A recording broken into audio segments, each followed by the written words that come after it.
Hello friends, स्वागत है आप सभी का आपके अपने YouTube channel the next topper पे। फ्रेंड, जैसा कि पिछले वाले वीडियो में कि हम बताए थे कूलाम के नियम के बारे में हम लोग चर्चा किए हुए थे और कूलाम के नियम में हम बताए हुए थे कि इन्हीं दो आवेशों के मध्य लगने वाला कि बल उनके आवेशों के गुणनफल के अनुक्रमानुपाती तथा दूरी के वर्ग के व्युत्क्रमानुपाती होता है, यानी कि F इज इक्वल टू के Q1 Q2 अपन में R का स्क्वायर। इसका हम लोग प्रूफ निगमन वगैरह सब चीज़ें के देखे हुए थे। यदि आप नहीं देखे हैं तो पहले कूलाम का नियम देख लीजिए, इसके बाद कि यहाँ पे चीज़ों को देखिएगा। चलिए, तो इस वाले वीडियो में दोस्तों हम लोग बात करने वाले हैं कूलाम के नियम का सदिश निरूपण। ठीक है, तो चलिए देखते हैं कूलाम के नियम का सदिश निरूपण क्या होता है, कैसे हम लोग कूलाम के नियम का सदिश निरूपण कर सकते हैं। तो हम लोग इसके लिए कि किसी भी का सदिश निरूपण करने के लिए हम लोग एक्सिस लेते हैं। एक्स पे हम लोग एक्स एक्सिस है, ये आपका वाई एक्सिस है। ठीक है, और यहाँ पे मान लेते हैं कि कोई दो आवेश है। एक आवेश आपका यहाँ पे है Q1 आवेश है और एक यहाँ पे आवेश है आपका Q2। ठीक है, और ये मूल बिंदु से कुछ कि दूरी पर स्थित है यहाँ से। ठीक है, इस तरीके से। अब इसका यदि हम लोग कि स्थिति यदि लिखना चाहें, स्थिति सदिश लिखना चाहें, तो ये आपका जीरो मान लीजिए O है, आपका क्या चाहिए, मूल बिंदु है, मूल बिंदु। ठीक है, तो अगर यहाँ से मान लीजिए Q1 का जो दूरी है वो मान लेते हैं कि आपका R1 वेक्टर है और Q2 का जो दूरी है वो कितना है, R2 वेक्टर है। तो जो R1 है वो क्या चाहिए, R1 जो है आवेश Q1 का स्थिति सदिश है, किसके सापेक्ष, मूल बिंदु के सापेक्ष। तो हम कि यहाँ पे लिखेंगे जो R1 वेक्टर है वो क्या चाहिए, आवेश Q1 का स्थिति किसके सापेक्ष, मूल बिंदु के सापेक्ष। ठीक है, मतलब देखिएगा जब भी हम लोग कि स्थिति लिखना होता है तो यहाँ पे वेक्टर को ध्यान रखेंगे। मतलब जिस तरफ वेक्टर रहता है, जिस तरफ एरो ही बना रहेगा, तीर जिस तरफ बना रहेगा, उसी का कि स्थिति कि लिखा था। तो Q1 की स्थिति हम लोग लिखे किसके सापेक्ष, मूल बिंदु के सापेक्ष। उसी तरीके से जो R2 वेक्टर है वो R2 वेक्टर क्या चाहिए आपका, तो वो है आवेश Q2 का स्थिति किसके सापेक्ष, मूल बिंदु के सापेक्ष। ठीक है, आवेश Q2 का स्थिति मूल बिंदु के सापेक्ष ये। ठीक है, अब हम लोग कि देखते हैं कि आवेश Q1 की स्थिति कि हम लोग देखेंगे किसके सापेक्ष, तो Q2 के सापेक्ष। तो ये आपका होगा R12 वेक्टर। ठीक है, R12 वेक्टर जो है आपका R12 वेक्टर है, ये क्या चाहिए, आवेश Q1 की स्थिति Q2 के सापेक्ष। तो यहाँ पे हम लोग लिखेंगे आवेश Q1 की स्थिति Q2 के सापेक्ष। ठीक है, और इसी तरीके से हम लोग Q1 भी कि Q2 के ऊपर कि कुछ बल लगेगा। इसकी हम लोग यदि स्थिति लिखना चाहें तो Q2 की स्थिति लिखेंगे तो ये क्या होगा आपका, तो ये होगा आपका R21 वेक्टर। ठीक है, तो दोस्तों जो R21 वेक्टर जो होगा आपका वो होगा आवेश Q2 की स्थिति Q1 के सापेक्ष। ठीक है, तो हम लोग यहाँ पे देखें तो R12 क्या चाहिए, तो R12 है आपका आवेश Q1 की स्थिति Q2 के सापेक्ष। R21 क्या चाहिए, तो R21 है आपका Q2 की स्थिति Q1 के सापेक्ष। ठीक है, चलिए अब हम लोग कि आगे बात करते हैं कि ये दोनों आवेश चूंकि कि समान है, समान कि मतलब समान है, मतलब कि धन आवेश है या फिर ऋण आवेश। तो हम लोग आप लोग को पता है कि यदि जब भी कि समान परिमाण वाले या समान कि जब भी आवेश कि एक दूसरे के पास में रहते हैं तो वो क्या करते हैं, एक दूसरे को प्रतिकर्षित करते हैं। तो जो आवेश Q1 होगा वो Q2 के ऊपर बल लगाएगा और वो बल कुछ इस तरीके से इधर लगाएगा, इस तरफ कि बल लगाएगा। जो आपका आवेश जो Q1 है वो इस तरफ बल लगाएगा, ये इधर बल लगाएगा, ये जो Q2 जो होगा वो Q1 के ऊपर बल लगाएगा। तो मान लेते हैं कि F Q1 जो है वो Q2 के ऊपर बल लगा रहा है। तो ये बल कि आपका कितना होगा, तो ये बल होगा आपका F12। ठीक है, F12 करने का मतलब क्या है, तो आवेश Q1 द्वारा Q2 पर लगाया गया बल। ठीक है, F12 क्या चाहिए आपका, आवेश Q1 पर Q2 के सापेक्ष कि जो बल लग रहा है वो आपका F12 होगा। ठीक है, और जो F21 होगा वो होगा आपका आवेश Q2 पर Q1 द्वारा लगाया गया बल। तो आप देखेंगे Q1 के ऊपर जो बल लग रहा है वो Q2 से लगेगा, और Q2 से जो बल लग रहा है वो जो कितना लग रहा है, तो वो आपका लगेगा F12। ठीक है, देखिए ये जो बल लग रहा है यहाँ पे कितना लग रहा है, F12। तो ये कहने का मतलब ये हो गया कि Q1 पर बल Q2 के सापेक्ष, तो ये यहाँ पे जो है कि जो F12 है, F12 जो है वो क्या चाहिए, आवेश Q1 पर, आवेश Q1 पर Q2 के सापेक्ष बल। ठीक है, और इसी तरीके से हम लोग इसका लिखेंगे Q2 के ऊपर F21 क्या चाहिए, तो F21 है आपका आवेश Q2 पर Q1 के सापेक्ष बल। ठीक है, क्योंकि दोनों बल जो कि समान है, दोनों जो कि आपका Q1 आवेश और Q2 आवेश दोनों पे जो कि समान आवेश है, इसलिए दोनों एक दूसरे को क्या करेंगे, प्रतिकर्षित करेंगे। और F21 जो है आवेश Q2 पर जो कि Q1 के सापेक्ष बल है। ठीक है, चलिए अब हम लोग जो कि देखेंगे, तो यहाँ पे एक और चीज़ है कि हम लोग का आएगा, वो है हम लोग का एकांक सदिश। एकांक सदिश हम लोग कैसे लिखते हैं देखिएगा, तो यदि हम लोग R देखेंगे R12 कैप यदि करते हैं, तो ये आपका क्या चाहिए, तो आपका है ये R12 वेक्टर का एकांक सदिश।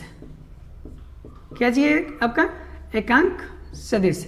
थोड़ा सा जो है कि इसके लिए जो है कि आपको वेक्टर सदिश वगैरह का जो कि आइडिया होना चाहिए, क्योंकि 11th में आप लोग जो कि पढ़े होंगे, थोड़ा सा जो है कि ध्यान देंगे तो समझ में आ जाएगा।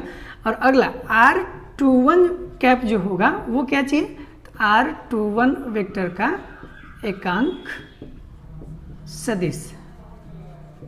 ठीक है, तो R21 कैप क्या चाहिए आपका, तो R21 वेक्टर का एकांक सदिश है। ठीक है दोस्तों, चलिए अब हम लोग जो है कि सदिश जो है कि निरूपित करना जो है कि शुरू करते हैं। देखिएगा, जब भी जो कि सदिश निरूपण होता है, अगर मान लेते हैं हम लोग सदिश पहले निरूपित करना चाहते हैं F12 का, किसका करना चाहते हैं, F12 का, तो जब भी सदिश का निरूपण हम लोग करते हैं, तो पहले जो है कि हम लोग परिमाण लिखते हैं और इसके बाद हम लोग लिखते हैं दिशा। ठीक है, पहले क्या लिखते हैं, परिमाण, और इसके बाद लिखते हैं दिशा। तो परिमाण की हम लोग बात करें तो F जो आपका बल जो लग रहा है, मतलब F12 कहने का मतलब क्या होगा कि आवेश Q1 पर जो Q2 के द्वारा जो बल लग रहा है वो बल कितना लग रहा है, तो वो उसका परिमाण हो गया, और दिशा जो है कि हम लोग उसके अकॉर्डिंग लिखेंगे। चलिए देखिए, तो F12 जो आपका है, तो F12 के लिए देखिए परिमाण कितना है आपका, तो परिमाण आपका वही हो जाएगा, आपका हो जाएगा K Q1 Q2 अपान में R²। ये आपका क्या चाहिए, ये आपका देखिए परिमाण है, ये क्या चाहिए आपका परिमाण। अब हम लोग देखिए इसका दिशा लिखेंगे, तो इसका दिशा करने का मतलब F12 करने का मतलब आवेश Q1 पर Q2 द्वारा लगाया गया बल, मतलब कि यहाँ पे आवेश Q1 पर जो कि Q2 द्वारा जो लगाया गया बल है, तो ये वाला कौन सा है, तो R12 का है। और R12 के लिए जो कि क्या हम लोग का जो कि दिशा है, तो R12 के लिए क्या चाहिए, R कैप, तो ये R12 कैप, तो यहाँ पे इंटू में हम लोग क्या कर देंगे, R12 कैप। ठीक है, चलिए अब इसी तरीके से ये जो आपका है, ये क्या चाहिए आपका है, ये दिशा है। पहले हम लोग परिमाण लिखते हैं, इसके बाद जो कि हम लोग क्या लिखते हैं, दिशा लिखते हैं। फिर हम लोग जो कि लिखेंगे F21 के लिए लिखेंगे F21 वेक्टर, तो ये कितना हो जाएगा, तो सेम इसी तरीके से K इंटू में Q1 Q2 अपान में R², ये आपका क्या चाहिए, परिमाण हो गया। और F21 के लिए, तो 21 के लिए हम लोग देखेंगे, तो ये भी इस देखिए F21 का दिशा जो कि इधर है, F21 कहने का मतलब कि Q2 के ऊपर जो कि Q1 द्वारा बल लगाया जा रहा है, और Q1 द्वारा बल लगा, तो इसके लिए हम लोग दिशा देखेंगे तो कितना होगा, R21 है। और R21 के लिए एकांक सदिश हम लोग देखेंगे तो क्या है, R21 कैप है। तो इसलिए जो कि यहाँ पे जो कि क्या हो जाएगा, इंटू में R21 कैप, तो ये आपका परिमाण हो गया और ये आपका दिशा हो गया। ठीक है, तो दोस्तों इस तरीके से हम लोग कूलाम के नियम का सदिश निरूपण कर सकते हैं। ठीक है, सदिश निरूपण जब भी करते हैं तो पहले क्या लिखते हैं, परिमाण लिखते हैं, और इसके बाद क्या लिखते हैं, दिशा लिखते हैं। ठीक है, चलिए अगर थोड़ा सा अगर और आप इसमें जो इंप्रूवमेंट करना चाहते हैं, थोड़ा सा और अच्छे तरीके से देखना चाहते हैं, तो देखेंगे ये कि जो R12 का जो दिशा है और R21 का जो दिशा है वो एक दूसरे से अपोजिट है, एक दूसरे क्या है, अपोजिट है। आप देखेंगे R12 का जो दिशा है वो इस तरफ, R21 का जो दिशा है इस तरफ।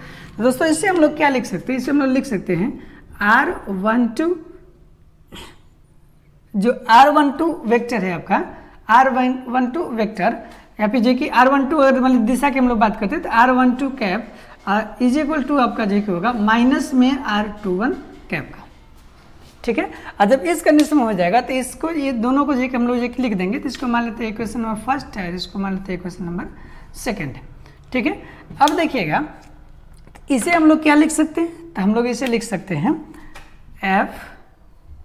देखिएगा इसे हम लोग क्या लिख सकते हैं F21 vector is equal to के Q1 Q2 अपन में R का स्क्वायर, ठीक है, R का स्क्वायर। और R स्क्वायर इंटू हम लोग क्या लिख सकते हैं, तो R21 को हम लोग माइनस में जो है कि R12 जो है कि लिख सकते हैं ना। तो माइनस में सब चूँकि दोनों का जो कि दिशा जो कि विपरीत है, इसलिए हम लोग इसको माइनस में R12 जो है कि लिख सकते हैं। तो इसको हम लोग क्या लिख देंगे, तो यहाँ पे लिख देंगे माइनस में R12 कैप लिख सकते हैं, ठीक है। और ये माइनस में होगा ना, ये माइनस को यदि बाहर करना चाहते तो F21 vector is equal to minus बाहर हो गया K इंटू में Q1 Q2 अपन में R का स्क्वायर, और इंटू में क्या हो जाएगा R12 कैप, ठीक है। अब अगर थोड़ा सा ध्यान देंगे आप तो ये वाला चीज़ और ये वाला दोनों जो है कि समान है, मतलब समीकरण जो कि एक है बोला, इसको मान लेते समीकरण 2 हो गया था, तो समीकरण ये हो गया आपका 3। तो समीकरण 1 तथा समीकरण 3 से तो हम लोग यहाँ पे लिखेंगे समीकरण 1 तथा समीकरण 3 से। अब इसमें यदि हम लोग देखें तो इसका जो भी परिमाण है, ये दोनों परिमाण जो आपका दिशा है, ये दोनों क्या है आपस में बराबर है, तो हम लोग बराबर दोनों का कर देंगे। तो यानी हम लोग क्या लिख सकते हैं इसको, तो इसको हम लोग लिख सकते हैं F21 vector is equal to minus में F12 वेक्टर, ठीक है। तो ये आपका जो कि फाइनल जो कि हो जाएगा। जैसे कि हम लोग जो क्रिया प्रतिक्रिया के नियम वगैरह जो कि पढ़े होंगे कि परिमाण में समान होते हैं परंतु दिशा में विपरीत होते हैं, तो उसी तरीके से यहाँ पे देखिए यह भी है लेकिन दोनों कैसा है विपरीत है ना। तो इस तरीके से करके हम लोग जो कि कूलाम के नियम का सदिश निरूपण कर सकते हैं। तो फाइनल आप जो कि यहाँ पे करेंगे और यहाँ पे जो कि फाइनल आप जो कि लिख देंगे कि दोनों आवेशों पर परस्पर लगने वाला जो कि बल परिमाण में समान परंतु दिशा में विपरीत होते हैं। तो आप लिख सकते हैं इसको कि दोनों आवेशों पर लगने वाला बल परिमाण में समान परंतु दिशा में विपरीत होते हैं, ठीक है। तो इस तरीके से करके हम लोग जो कि कूलाम के नियम का सदिश निरूपण कर सकते थे। आई थिंक जो कि मेरे ख्याल से बात समझ में आ गया होगा। थोड़ा सा इसको वीडियो को रिवाइंड करके अब अगेन एंड अगेन देखिएगा, चीज़ें जो कि अच्छे तरीके से समझ में आ गया होगा, ठीक है। तो वीडियो को जितना ज़्यादा से ज़्यादा हो सके लाइक कीजिए, शेयर कीजिए और जो है कि अपने दोस्तों को जो है कि बताइए और जो है कि ज़्यादा से ज़्यादा जो है कि चीज़ों को जो है कि शेयर कीजिए। बाकी जो है कि मेरे साथ बने रहने के लिए धन्यवाद। मिलते हैं अगले नेक्स्ट टॉपिक में।